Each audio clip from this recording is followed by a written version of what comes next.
Kabar gembira, kasus ini naik ke tahap penyidikan. Selangkah lagi, orang-orang ini mengenakan rompi orange dan dijadikan tersangka. Kemudian masuk bui. Meskipun banyak pembelaan menyangkal tidak melakukan kesalahan apapun, tetapi dihukum. Semua ditemukan dan akan menemukan jalannya sendiri. Yang salah satu pihak yang menuding ijazah palsu, mungkin itu sebagai objek pelaporan. Belum jelas juga, kita masih spekulasi kan, kita masih gambling semua itu. Kalau dalam konteks sekarang ya saya nggak punya apapun, saya nggak merasa melakukan apapun kok, saya nggak melakukan hasutan, apalagi ujaran kebencian, benar-benar semua dalam koridor ilmiah begitu loh. Gimana teman-teman? Menurut kalian, pengakuan Dokter Tifa ini merasa tidak melakukan satu kesalahan apapun, tidak bikin gaduh, tidak melakukan ujaran kebencian, dan memastikan semua berada di koridor penelitian. Tapi kalau kita lihat rekam jejak digitalnya Dokter Tifa, apalagi di postingan-postingan kan, di akun X pribadinya, ini banyak tuh berseliweran. Apa-apa, dikit-dikit nyindir, nyentil Pak Jokowi. Aduh. Tapi di sini dia mengaku tidak melakukan kesalahan apapun. Mari kita tunggu. Karena sekarang kan sudah masuk ke tahap penyidikan. Proses penyelidikan yang sudah dilakukan dalam gelar perkara disimpulkan ditemukan ya. Hasil penyelidikan sudah ditemukan dugaan peristiwa pidana sehingga perkaranya ditingkatkan ke tahap penyidikan. Nah, ini kejutan besar untuk Dokter Tifa, Rismond, Roy Suryo, Egy Sujana, dan yang lainnya. Mereka sih koar-koar mengatakan kalah telak pihak Pak Jokowi. Tetapi nyata-nyatanya polisi menaikkan status kasus ini ke tahap penyidikan. Selangkah lagi, orang-orang ini akan digiring menuju jeruji besi. Meskipun ada tangisan penyesalan, ini nggak ada gunanya. Ataupun ada rintihan, minta ampun, sudah tidak ada guna lagi. Saya gugat dalam pengertian hukum di Pengadilan Negeri Jakarta Pusat adalah ijazah SD, SMP, SMA. Oh my God. Bang Egy itu adalah senior saya dan kami sangat respect dengan beliau karena beliau tahu kalau dia tidak datang maka tidak bisa menghindar dari pemeriksaan. Kenapa sakit? Makanya beliau paksakan untuk bisa datang. Kenapa? Jangan sampai beliau sudah tidak bisa apa-apa. Ya, auzubillahi min dzalik, saya doakan Bang Egy cepat sembuh. Artinya dia tidak bisa memberikan keterangan, tetapi tetap aja ada proses hukum. Karena ini sudah masuk ke teknis penyidikan. Jadi jangan main-main. Ada Egy Sujana juga berusaha cuci tangan, berusaha menghindari, lari dari kenyataan yang ada. Sudah lama kan kabar Egy Sujana disebutkan berobat ke luar negeri sampai berbulan-bulan tuh.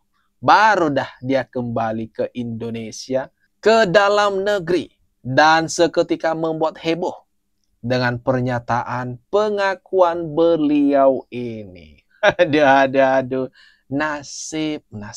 Sekarang dia muncul teman-teman dengan duduk di atas kursi roda. Mari kita doakan bersama ya.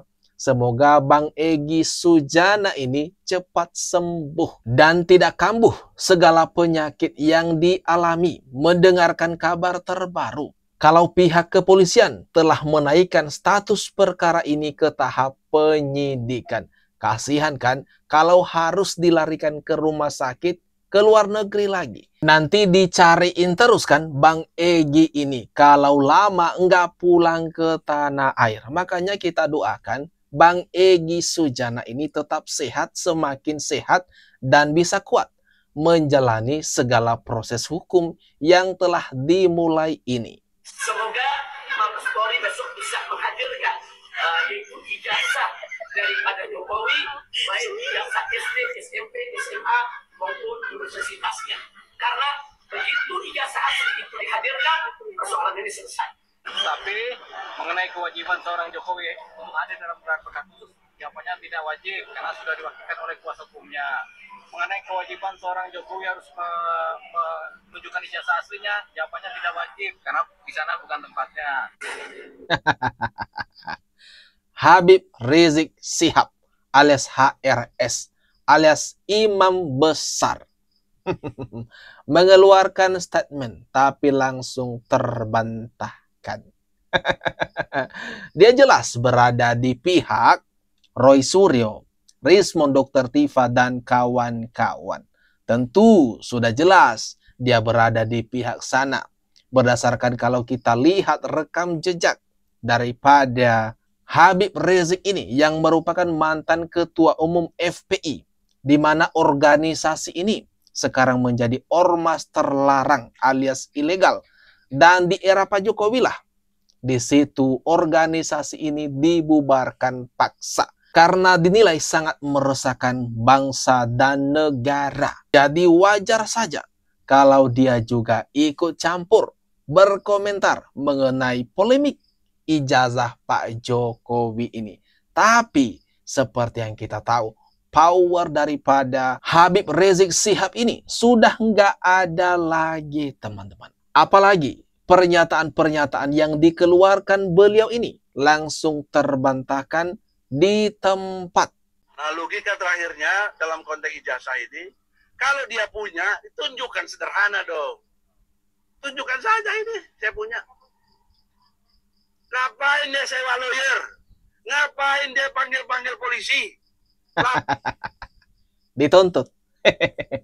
Bang Egy Sujana menuntut Pak Jokowi untuk menunjukkan ijazahnya. Kan tidak wajib. Tidak ada aturan yang mengatur. Tidak ada undang-undang yang memaksa seseorang untuk menunjukkan ijazahnya di depan publik. Seperti pernyataan tegas dari Pak Jokowi beberapa waktu yang lalu. Dia mengatakan begini, mereka tidak bisa memaksa saya untuk menunjukkan ijazah saya. Dan Pak Jokowi tegas, dia mengatakan kalau di pengadilan, dia akan menunjukkan ijazah tersebut. Ya sudah, biar masuk pengadilan saja.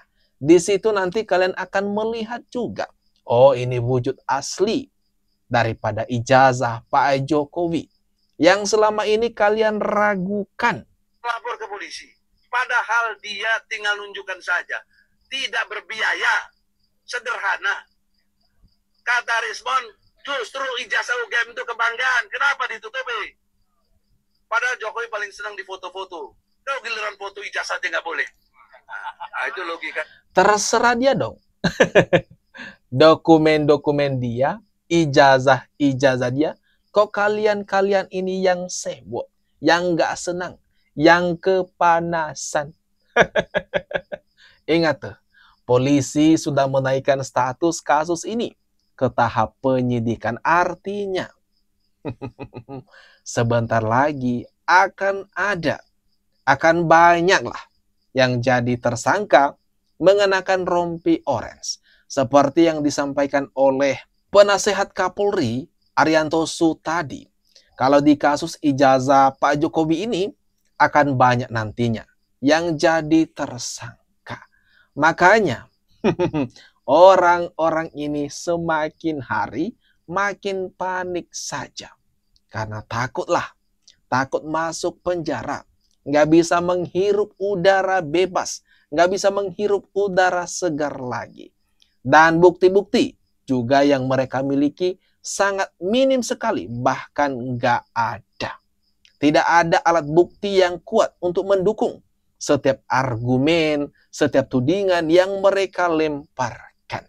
Nah, dengan demikian, dengan tidak adanya bukti-bukti untuk mendukung setiap tudingan mereka, maka itulah yang membawa mereka ke dalam jeruji besi alias penjara. Nah, gimana teman-teman? Menurut kalian atas apa yang barusan saja kita bahas, kita lihat, kita tonton bersama ini? Jangan lupa tinggalkan komentar terbaikmu ya di kolom komentar yang ada di bawah ini.